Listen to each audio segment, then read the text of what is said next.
मैं सलीम मंसूरी, खबर आपको दूंगा पूरी। थाने बोल में आपका स्वागत है।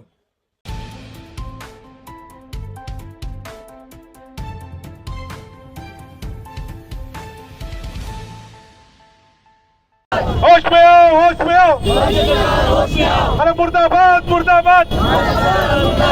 मुस्लिम आरक्षण झालंच पाहिजे, मुस्लिम आरक्षण झालंच पाहिजे, मुस्लिम आरक्षण झालंच पाहिजे, मुस्लिम आरक्षण झालंच पाहिजे, मुस्लिम आरक्षण झालंच पाहिजे। अरे शिक्षा में आरक्षण झालंच पाहिजे, शिक्षा में आरक्षण झालंच पाहिजे। अरे मुर्दाबाद, मुर्दाबाद। आज मुस्लिम आरक्षण को लेकर आप लोग प्रोटेस्ट कर रहे हैं, क्या बताएं? ऐसा है कि 2014 में हमारी सरकार ने 5% मुसलमानों को रिजर्वेशन देना चाहिए, ऐसी कई कमेटियों ने जो उनका सर्वे था उसके आधार पे कहा। लेकिन ये सरकार जब आई तो उन्होंने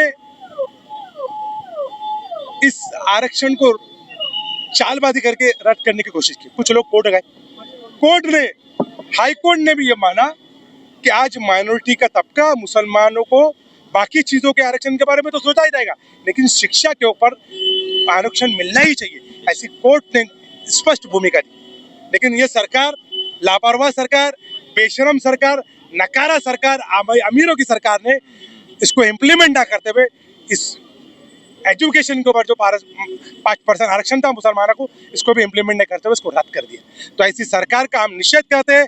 ये अरबों, अमीरों और फॉरेन पॉलिसी के जो अमीर है, अंबानी, अडानी की सरकार है। ये दलित, पिछड़े, मराठों की सरकार नहीं है। तो ऐसी सरकार का निषेध करते हैं और इसीलिए आज हमने काली पट्टे बन के यहाँ पे दारुल में निषेध भी किया।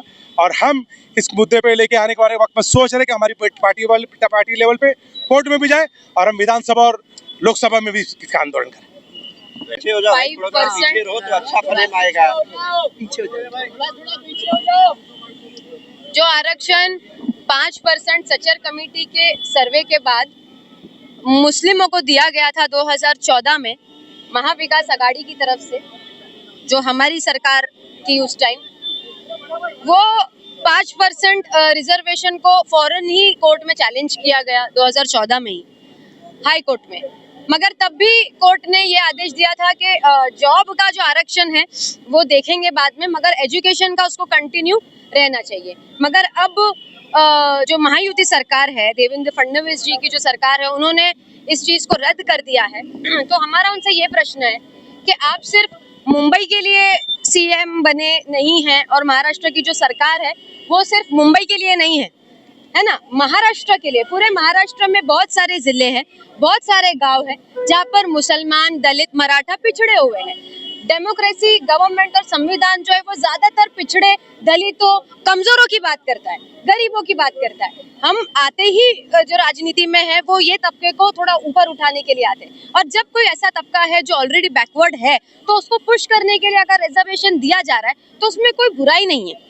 उसको गवर्नमेंट को भी, सरकार को भी पुश देना चाहिए, चाहे फिर वो मुसलमान हो, मराठा हो, सोशली बैकवर्ड हो, इकोनॉमिकली बैकवर्ड हो और दलित हो, उनको हमको पुश करने के लिए देना चाहिए। आप सिर्फ अमीरों के लिए नहीं नेता बने।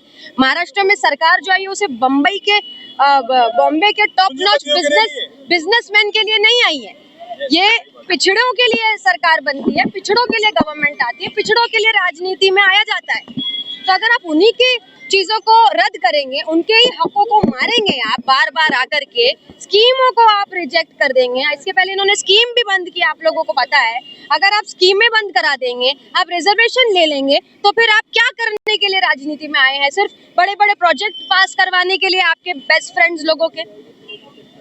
तो हमारा यही कहना है कि जो रिजर्वेशन रद्द किया गया है उसके ऊपर हमने आज उसको वापस से लाया जाए। हमने काली पट्टी बांध करके आज दारुल फलाह पे अपना निषेध जाहिर किया है और जरूरत पड़ी तो हम पार्टी लेवल पे इसका निषेध और जाहिर करेंगे।